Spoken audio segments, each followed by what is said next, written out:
మా కథమ్మమాల సభ్యులకి యూట్యూబ్ వీక్షకులకి స్వాగతం అండి. ఈరోజు ఒక వంటకం గురించి చెప్పుకుందాం. ఇప్పుడు వాక్కాయలు వచ్చే సీజన్. వాక్కాయలు అంటారు, కలేంకాయలు అంటారు. మేమైతే వాక్కాయలనే పిలుస్తాం వాటిని. ఈ సీజన్లో అవి దొరుకుతాయి కాబట్టి వాటితో కొన్ని రకాలు చేసుకోవచ్చు. పప్పులో వేసుకోవచ్చు, పచ్చడి చేసుకోవచ్చు, కారంలాగా పెట్టుకోవచ్చు. ఏ రకంగా చేసినా వీటి రుచి అద్భుతం.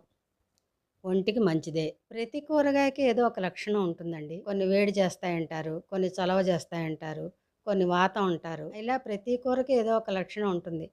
కానీ ఏ సీజన్లో వచ్చే కూరగాయలు ఆ సీజన్లో, ఏ సీజన్లో వచ్చే పళ్ళని ఆ సీజన్లో తింటే ఒంటికి మంచిదే. ఏదైనా అతిగా తినకూడదు కదా.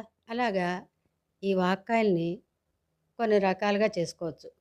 పప్పులో వేసుకోవచ్చు, పచ్చడి చేసుకోవచ్చు, కారంలాగా కలుపుకోవచ్చు. ఇలాగా ఎంత కొత్తగా వంట నేర్చుకునే వాళ్ళైనా ఆడపిల్లలు ఒక 10 రోజులు వంట చేశారంటే మినిమం నేర్చుకోగలుగుతారు. ఇప్పటి వాళ్ళు యూట్యూబ్లో చూసి అన్ని రకాల వంటలు బాగానే చేస్తున్నారు. కాబట్టి నేనిప్పుడు చేసే విధానం మాత్రం చెప్తానండి. ఈ వాక్కాయల్ని పప్పులో వేసుకునే విధానం. మామిడికాయ పప్పు ఇష్టపడేవాళ్ళు దాని తర్వాత వాక్కాయ పప్పు అంత అద్భుతంగానే ఉంటుందండి. ఎందుకంటే ఇవి పుల్లగా ఉంటాయి కాబట్టి. ఏ వంటకం చేసుకున్నా ముందు ఆ కూరగాయల్ని కడగడం, శుభ్రపరచుకోవడం ముఖ్యం కదా. అలాగా ముందు పప్పు, వాక్కాయలు ఒకసారే కుక్కర్లో పెట్టి ఉడికించుకుని తర్వాత పైన తాలింపు పెట్టుకోవడం ఒక విధానం అండి. కానీ ఈ విధానంలో తింటుంటే వాక్కాయ గింజలు అడ్డొస్తాయి. గింజలు అంత రుచిగా ఉండవు.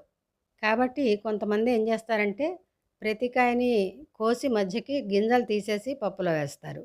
కొంచెం ఎక్కువ మంది ఉంటే ఈ కొయ్యడం, గింజలు తీయడం కొంచెం ఎక్కువ టైం పడుతుంది. అలా కాకుండా పప్పు ఉడకబెట్టి విడిగా, అలాగే వాక్కాయలను కూడా విడిగా ఉడకబెట్టి చాలా తొందరగా మగ్గుతాయండి. ఉడకబెట్టిన వాక్కాయల్ని పిసికేస్తే గింజలు ఈజీగా తీసేయచ్చు. అప్పుడు ఉడకబెట్టి గింజలు తీసేసిన గుజ్జుని ఉడికిన పప్పులో వేసి ఒక 2-3 నిమిషాలు సన్న సెగ మీద ఆ 2 కలిసేట్టుగా కలిపి అప్పుడు ఉప్పు, కారం, పసుపు ఇంకా అన్నీ పచ్చిమిరపకాయలు, కారం లేదా పచ్చిమిరపకాయలు, కారం కూడా వేసుకునేవాళ్ళు ఆ 2 అన్నీ వేసుకుని 2 నిమిషాలు ఉడకబెట్టి దింపుకుని తాలింపు వేసుకోవచ్చు. రెండోది పచ్చడి.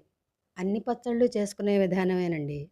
ఉడకబెట్టి ఉప్పు, కారం, పసుపు అన్నీ వేసుకుని నూరుకుని పైన తాలింపు పెట్టుకోవడం.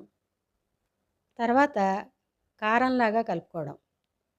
చాలా అద్భుతంగా ఉంటుందండి. వాక్కాయలను ఉడకబెట్టి చల్లారనిచ్చి అందులో మనం ఎంతైతే క్వాంటిటీ తీసుకున్నామో వాటికి తగ్గట్టుగా ఉప్పు, పసుపు, కారం, మెంతిపిండి స్పెషల్గా వేసి కలిపితే చాలా అద్భుతంగా ఉంటుందండి. పైన పోపు పెట్టడం. అయితే ఇంకో విధానం కూడా చేసుకోవచ్చండి. కాకపోతే అదేదో ఒక పూటకి, ఒక రోజుకి, 2 రోజులకి. పచ్చివే కారం కలుపుకోవడం. పచ్చివి కాయలు కాయలుగా కలిపితే లోపలికి వెళ్ళదు కాబట్టి ఉప్పు సగానికి కోసుకుని ఉప్పు, పసుపు, కారం కలుపుకుని పైన పోపు పెట్టుకుని ఒకరోజు, 2 రోజులు వాడుకోవచ్చండి. ఈ రకమైన కారం బావుంటుంది. కాకపోతే దగ్గు, జలుబు తత్వం ఉన్నవాళ్ళు కొంచెం జాగ్రత్త పడాలి. ఎందుకంటే పచ్చివి కదా డైరెక్ట్గా తింటే దగ్గొస్తుంది. కానీ ఈ వాక్కాయలతో ఏ రకమైన వంట వండినా చాలా బాగుంటుందండి. వంటకం థియరీ చెప్పాను కొత్తగా నేర్చుకునే వాళ్ళ కోసం. చేసి చూడండి,